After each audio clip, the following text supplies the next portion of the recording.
पर दुनिया अपने दुखों तो नहीं दुखी नहीं है जिन्ना सामने वाले तो सुखों तो दुखी हो जाती है। मैनू एक गल याद आ गई, एक लंगड़ा और अन्ना इको घर विच रहिंदे सी, दोस्त सी बड़े प्यारे। ते घर विच ना अग लग गई।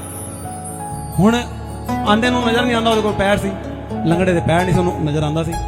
अन्ने ने लंगड़े नूं चुक लिया ते लंगड़ा उहनूं रस्ता दसी जाए ते अन्ना भजी जाए उहनूं लैके। जदों दोनों अग तो बाहर निकल आए, बच गए, एक जगह बैठे सी, 2-4 दिन बीत गए, आपस विच ना लड़ मर गए। लंगड़ा कहंदा मेरे करके बचे असीं दोनों। अन्ना कहंदा अच्छा मेरे करके बचे असीं दोनों, तेरे ते पैर नहीं सी, तैनूं लैके ते मैं ही आया। वो लंगड़ा कहंदा मैं तैनूं रस्ता दिखाया तां ही ते बचया। अच्छा इतनी लड़ाई हो गई कि दोनों लोग वैरी हो गए, एक दूजे नाल बोलना ही बंद करता।